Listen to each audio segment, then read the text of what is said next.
Tax credit. Yeah, well, that's they got essentially that in a subsidy for people who pay no taxes. They're going to get money back from the government for the bold step of having children. Yeah, some of these tax credits, probably should have been reduced and weren't. There's a lot of tax cuts in this bill. There's not as much reform as it started out with, but the tax cuts are the important thing. That's what the president pushed for. And so you're going to see, most Americans are going to see a tax cut from this. All right, so let's talk about the corporate tax rate, because I think that this is really promising and important. And there are a lot of people on the left, including some left-leaning economists, who say there is no guarantee that lowering the corporate tax rate will do anything for working Americans. What do you say to that claim? Well, the past 200 years of our country shows that it's going to work. It's called capitalism. When you let the companies keep more of the money, they're going to reinvest that money. And people are asking, okay, but what if they just give dividends to their shareholders? What if they just buy back stock? What if they just sit on the money? Well, if they do that, their competitors are going to invest money in better equipment, in training their employees, and the ones who sit on the cash or just distribute it are going to fall behind. That's the way capitalism works. Yes, but you make such a good point, and that is about distribution. And in the private sector, with the free market, corporations, whether they're tiny corporations, S-corps, or Target, they should be the ones to choose where that revenue goes. And you're right. If they just sit on it, or if they go ahead and reward their shareholders, that is their right. And there are those in government who want to redistribute it for themselves. The Bernie Sanders of the world want to turn corporate America into Venezuela. We shouldn't leave out the other great benefit of lowering the corporate rate to 21%. That means we're not going to punish companies for doing business in the United States, which means more of the manufacturing is going to occur in the United States than did before. That's a great thing. Regardless of the capital question, you're going to have companies that were moving offshore that decide to stay here, or companies that did move offshore that are going to come back because of this lower rate.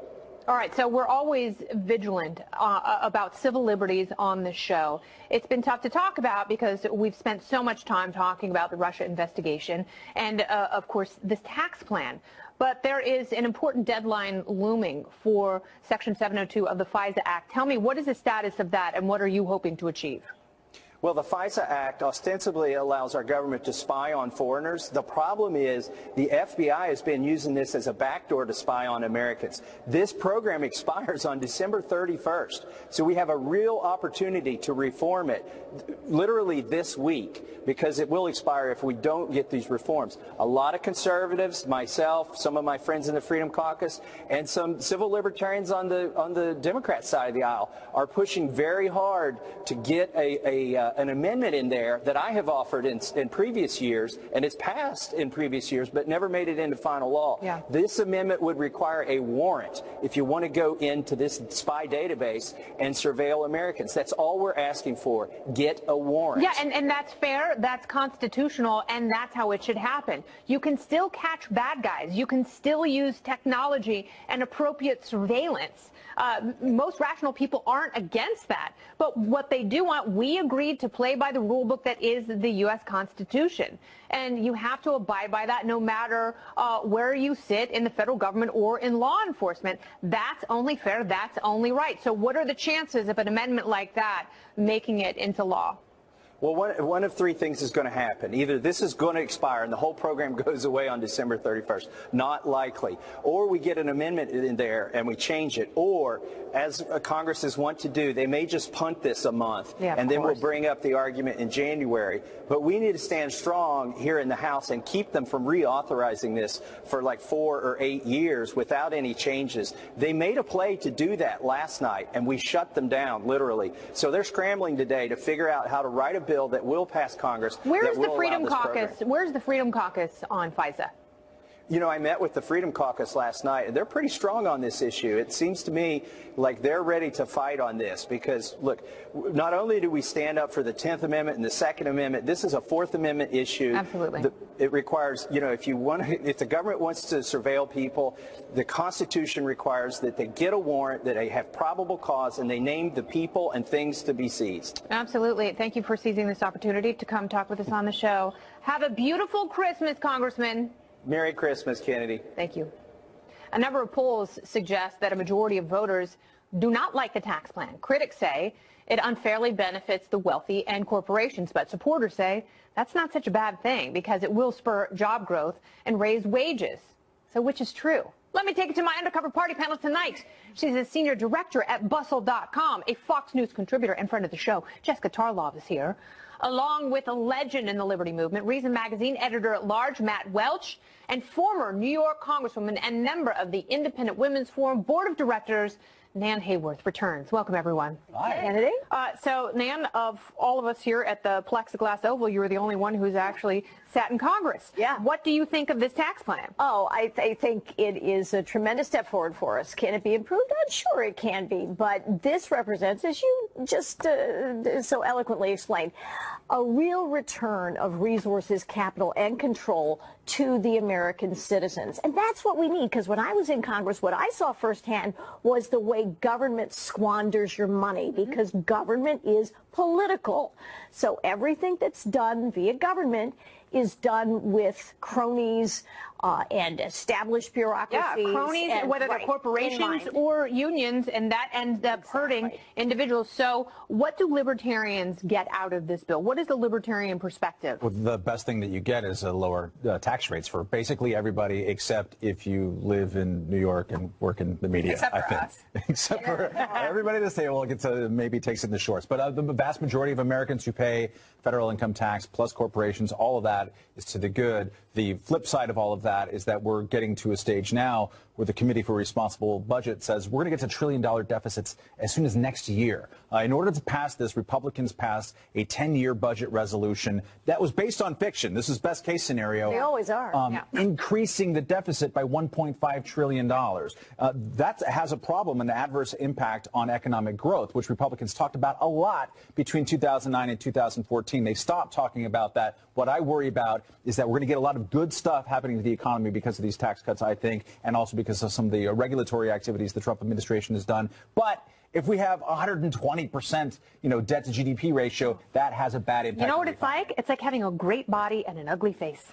Thank you. Yeah, that's exactly what it's like. Still better than a bad body and an ugly face. Yeah, thank you, yes. Jessica Tarlov. Well said. You're welcome. So, as I pointed out, there are a lot of people on the left who say Nancy Pelosi used the word Armageddon. I know. In regards to this legislation, why do you hate money? No, I love money, and I'm going to have a little bit more of it, I think. I need to double check. But that's the talking point. It's the talking point, frankly, that Donald Trump even used during the campaign, where he said, I'm going to make hedge funders really pay. We shouldn't be getting this much money. They're going to be getting more money from this. Trish Regan, I would recommend everyone look at the clip that's posted on Fox Business of her, where she said this isn't how it was supposed to be. The private equity guys are not supposed to be this much better off. We know, the top 83% of the cuts are going to the top 1%. They are the ones who pay the most taxes. Yeah. My main issue, That and this math seems is to always get fuzzy. The 1% argument is very dishonest. Okay, fine. Then so forget that. I'll say something else. Okay. My point about the tax cuts are, if you were so concerned about making sure that middle and lower income Americans got a break, why they didn't go higher with the individual cut. I get the corporate cut, and that makes sense. And certainly if you're a trickle-down enthusiast, this is great. But this was something Republican... They're different. This was something that even Republicans were saying, like, why aren't we cutting the individual rate by Nan saying that she knows? So I'll let her reconciliation because of the process. And Jessica, you are an outstanding Democrat. You're a rational, smart Democrat.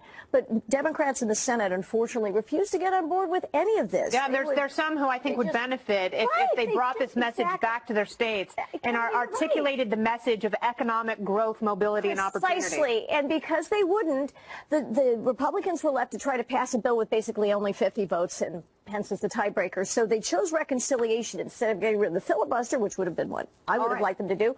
Reconciliation sets pay-fors and limitations, and that's why we couldn't lower individual rates more. So many rules, you guys. All right, the party panel returns a little bit later. We're going to continue our tax talk. 0 Democrats voted for this one, and the reason might include some vintage doom and gloom, end-of-days hyperbole from party leaders. The Republican tax bill is like pouring gasoline on a raging fire. This GOP tax scam is simply theft.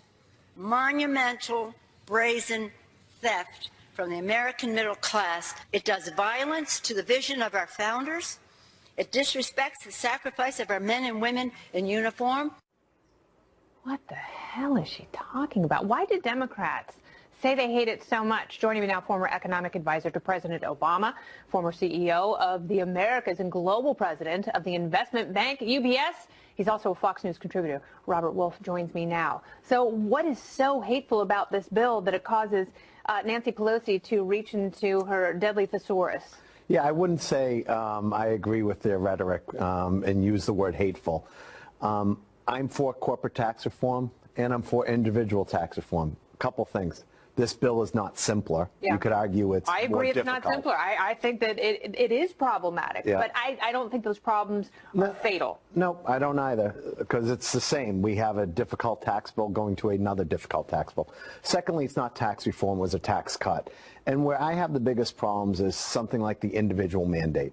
I don't understand why they couldn't attach something like the Alexander Murray bill to it. So we know that 13% of those people that need insurance get insurance, so that premiums don't rise. What about the people part of that 13% who don't want insurance?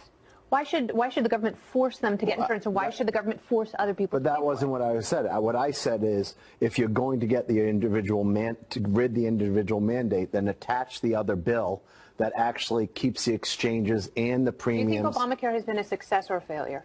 I think that whenever you do something that grand and that large, it should be an iterative process. So I think if they took that as a starting point and would have continued to make changes continually, then I think we would be better off today. That being said, I think we're better off today with it than without it. Well, I would disagree, especially for people who are paying double the premiums. They have higher deductibles. You have a third of all counties in the country that are down to one choice. Yeah, but I could take the other side of that debate and tell you how many people are paying less, how many people now have health insurance that they couldn't have gotten because of Yeah. That's a disingenuous argument when you're talking to people who don't get subsidies, they're not on Medicaid, and they have to provide their own insurance. And those are middle-class families for whom Obamacare has been a cruel joke. And I guess my point is, if you look at the failure of Obamacare, why would the answer be more government insurance? And I think that's what Alexander Murray is. I think a lot of these things have great intentions. The path to hell is paved with good intentions, and it's not enough to justify this. Listen, I'm not for the single payer. Yeah. I'm for an iterative process that allows Americans to have health care as a right. Yeah. Okay, not something that should just be a priority. It should be a right. In America, we should have health care. Well, we should also have innovation and free choice. I'm with you. And I have a drone unfortunately, those company. I'm for innovation. Yeah. I'm for a lot of things. I love drug companies. I said drone. Oh, you said drone. Oh, man. And so what, are you spying on people? No. We're looking at solar farms and You're wind looking into people's turbines. bedrooms. And now, yeah, right. We're doing work with Fox. I think that's fantastic. I hope the economy grows from this, regardless of where you stand. For people who are independents like me, we just want to see the growth. We're sick of the party talking points from both sides. This is something that was needed. We needed to lower corporate tax reform. Yes. The rate. Yeah. That being said, I agree with what Jessica said. Why didn't we give more to the middle class? Why is the upper You know why? end? Because people in both parties can't control themselves and they can't cut spending. That's why, and that's very unfortunate. You would see much lower taxes if the government wasn't so dependent and addicted to this revenue. But they take more, they spend more. It's really unfortunate. Then you would not be for this tax bill, because increasing debt and deficit means the government's going to spend more. No, I'm for the tax bill, but I'm also for spending cuts, and I'm optimistic that at some point they will tackle entitlement reform and privatize, don't infrastructurize. Thank you so much for being here, Robert Wolf. Always a pleasure. Great to see you. Thank you. I appreciate it. All right, coming up, a report claims that weapons supplied to Syrian rebels by the U.S. government were stolen and used by ISIS to fight against American-led forces. And it's not the first time something like this has happened. So, should the practice of arming foreign rebels continue? I will ask Lieutenant Colonel Ralph Peters. Maybe he'll blow his Christmas top. Next, stay here. America and our allies have made some real progress against ISIS this year, seizing their caliphate and gaining ground on the terrorist group elsewhere. But the latest report from an organization called Conflict Armament Research shows that our strategy against ISIS may have been less than perfect. CAR spent 3 years studying how ISIS acquired their weaponry, and while a majority of it originated from Russia and China, and of course Eastern Europe, a notable amount also came from the U.S. ISIS was found with these things ranging from an anti-tank missile to fresh ammunition that they got from U.S.-backed Syrian rebel forces. Now, in case this sounds familiar, the same thing basically happened in Afghanistan. We gave the Mujahideen weapons to fight the Soviets in the 80s, and they used those same weapons against us after 9/11. So is this just the byproduct of trying to defeat a group as evil as ISIS, or should America take a closer look at the forces we support militarily? Joining me now, Fox News strategic analyst, Lieutenant Colonel Ralph Peters. Welcome back to the show. Welcome back. Well, I've got to talk to you again. Merry Christmas, Happy Holidays. That's right. The whole works. All of it, every holiday, especially Christmas. So let's talk about this, because that's always a big fear for people who are opposed to any sort of military intervention, is that good weapons end up in the hands of bad people. Is there any way from stopping this? No, because battlefields are messy places. And when you have a multi-sided civil war between irregular forces and multiple nationalities fought largely in urban areas, things get pretty confusing. And so what you have to do is, instead of trying to make this into a scandal because it's not one, look at the end result. We had a very modest train and equip program to give weapons to certain Syrian rebel groups. What's the result? Well, the result is that the Islamic State Caliphate is gone, dead. That's what matters. But you will never, I mean, I'm sure the people that started this program, from the CIA and the ones that worked it through the Pentagon, they knew from the start that some weapons are going to fall into the hands of the bad guys, because on battlefields, your guys get killed too. Weapons get captured, they get surrendered, they get stolen. All right, so let me ask you this, because it's not a scandal. Okay, I understand where you're coming from, but also, you know, when you say that the battlefield is messy and we don't necessarily know who our allies are, they're shifting alliances, I think that's all the more reason to re-examine our foreign policy in the Middle East. But I also think you're right in that it's not as simple as people make it out to be. I guess my question is, we have technology that allows us to find our iPhones, and this may sound incredibly naive, but is there a way of equipping military weapons with the same sort of tracking devices and technology? Well, yes, there's always a way, but do you really want to do that? Do you want to really spend that much money? The kind of weapons we use, we're already spending $600 billion. Maybe we should spend it in better places. Well, we weren't spending that much. We're spending a few million on these programs. And given the results of the destroyed caliphate, that's pretty good. But no, it's good. I mean, we still have a problem of terror and these so-called lone wolves that are radicalized here and abroad and who want to do us great harm. Yeah, but yes, so that's absolutely true. We haven't taken care of the problem of radical Islam and its manifestation, because taking away the caliphate only scatters these freaks and knobs, and now Lord knows where they are. Well, you know, you pay off your student loans one payment at a time, and but then all of a sudden you got a mortgage and a gambling debt. Yeah, and certainly the Russians have got some gambling debts too. But really, trying to turn this into some sort of scandal just doesn't work.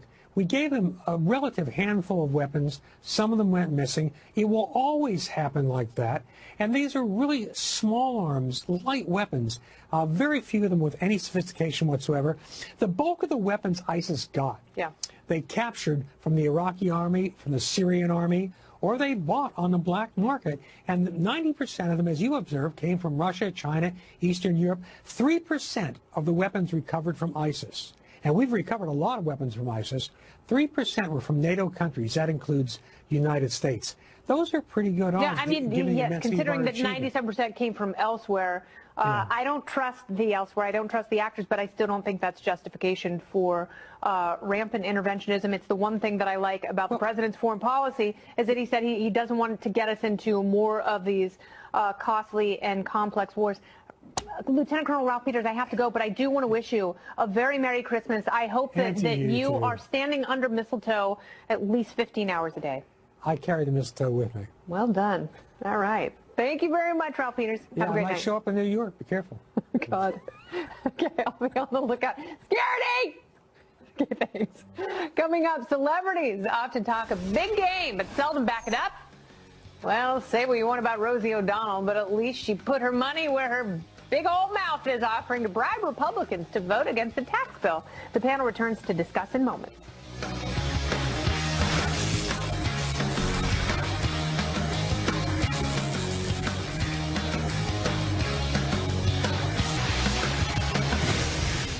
The on-again, off-again romance between President Trump and Rosie O'Donnell took an expensive turn yesterday when she offered a pair of Republican senators $2 million apiece if they voted against the GOP tax bill. O'Donnell tweeted the offer to Susan Collins of Maine and Jeff Flake of Arizona.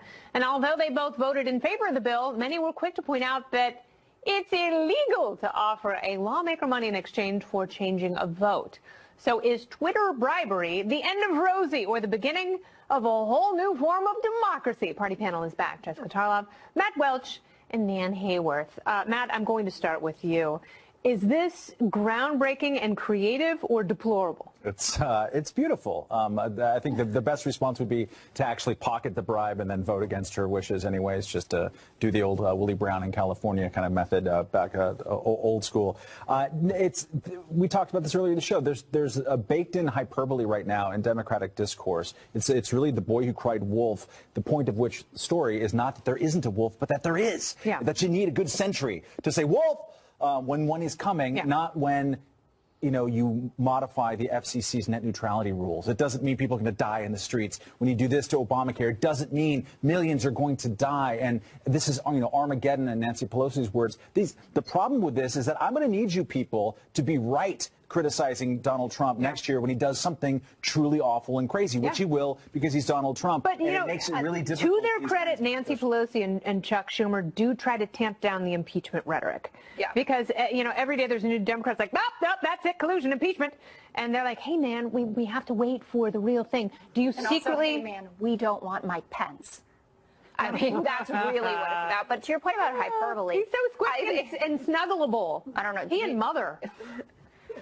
Everyone should read the Atlantic profile of Mike Pence by McKay Coppins. It is illuminating as to his entire life. I know, and I actually read 75% of it, which I think is the most I've read of an article in many years. Hyperbole front. Republicans, guilty too. We're going to turn into Venezuela if Bernie Sanders, you really need a special set of circumstances to turn into Venezuela. So I think both sides are pretty crappy about this. Redistribution at the hands of the government is a good start, though. When he started running, I did start learning Spanish just in case, actually. What's that? And when Bernie started running, I did start learning Spanish just in case. So do you hope that Republican billionaires do the same thing with Democratic lawmakers? No, actually, I don't, Kennedy. I mean, it's a little bit more. It's a little bit more honest of a transaction. Yeah, well, instead of pretending that this lobbying is above board and everyone certifies themselves. Yeah. That's how the disgusting, filthy system works. Well, so why not just be honest about what we're doing with the money? I am all for transparency in campaign finance. I actually thought the Supreme Court made the right decision to allow contributions to be more broadly made because it's all speech. That's what it's all about. The best way to approach this challenge is actually to disempower the federal government progressively so that they are interfering less in our lives and we won't feel that we have to appeal to them for every single thing that happens in our lives. Rosie O'Donnell is crass and tasteless and has always been, and I don't think that's going to change. I wonder if they're going to investigate her. Ben Shapiro was appealing to Jeff Sessions to lock her up. Patrick Fry, Puerto Rico blogger, was a former prosecutor in L.A., has a pretty convincing little tweet storm saying, no. Yeah, I've seen that too. See, I think you could argue it's entertainment, but I do think it's a more honest enterprise. And I think it would be very funny if you started seeing lawmakers driving around in Bentleys. Because I might run for office. It's also honest Sarah Silverman, I think, and maybe Lena Dunham, or maybe I'm just starring her before the election. We're offering sexual services to people if they voted in a certain way. And yet nothing happened in that regard. One wonders why. Yeah, maybe it did. Yeah. All right. It could be President Trump's favorite phrase. It's all fake news. It's phony stuff. It didn't happen. Fake news. Fake news.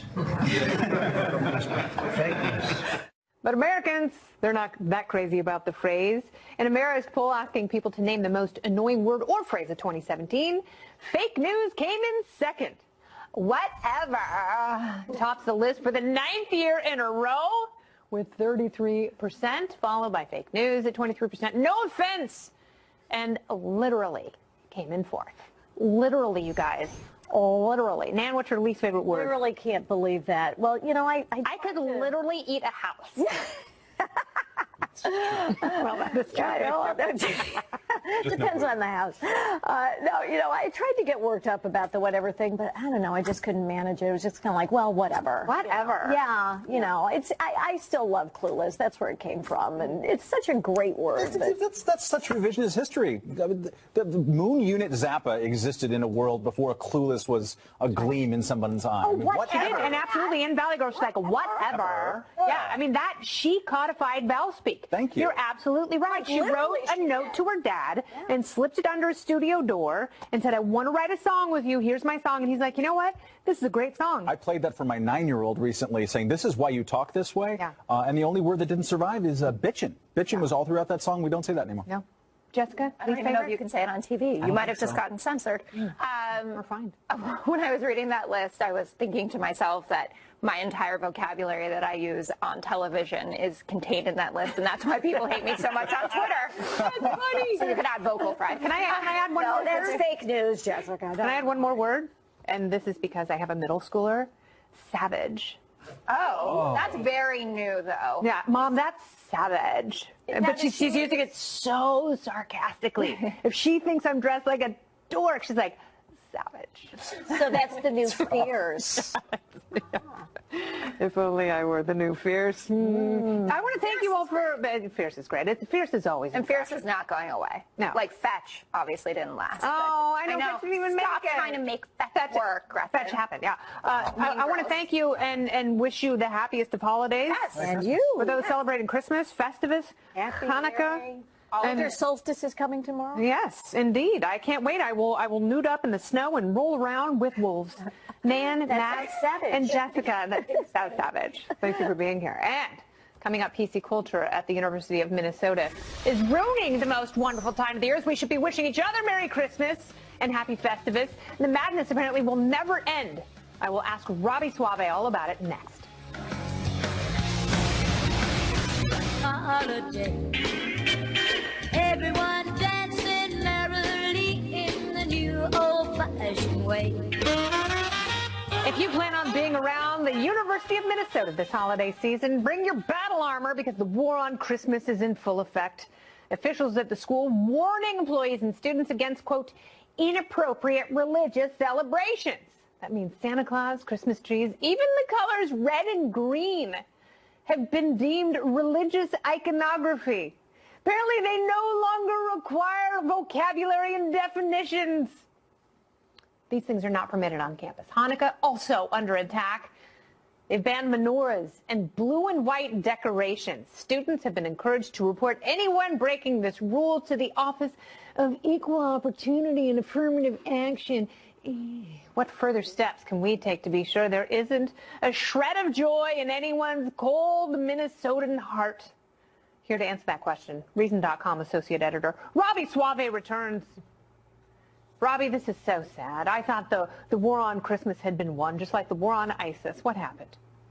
Well, we have to fight it year after year, I suppose. Yeah, the administrators at the University of Minnesota circulated a letter, warning people on campus, hey, if you see anything that's festive in a religious manner, including presents wrapped and with bow ties, you can report that.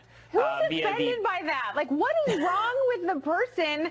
What kind of emotional and mental deficiencies do they have if seeing a present triggers something?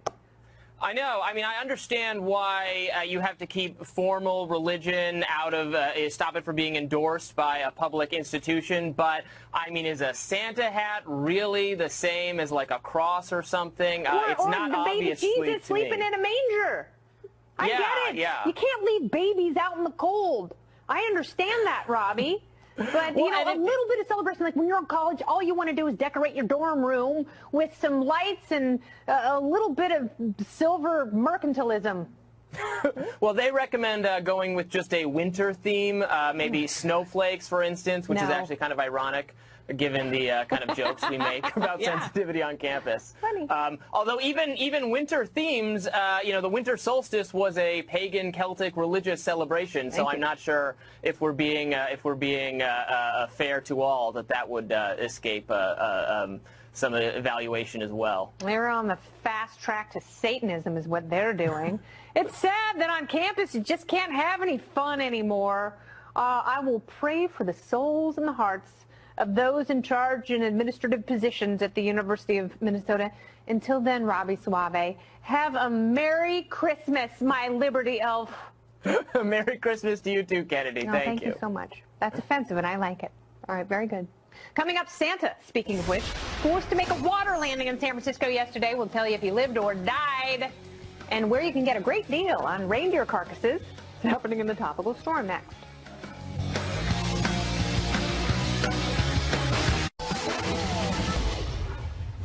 The Senate Intelligence Committee has launched a probe to see if Jill Stein colluded with Russia during her presidential campaign. The shocking news caused voters to ask, who is Jill Stein? This is the Topical Storm. Topic number 1. We begin in lovely St. Helens, Oregon, where the police have zero tolerance for drunk driving. Even if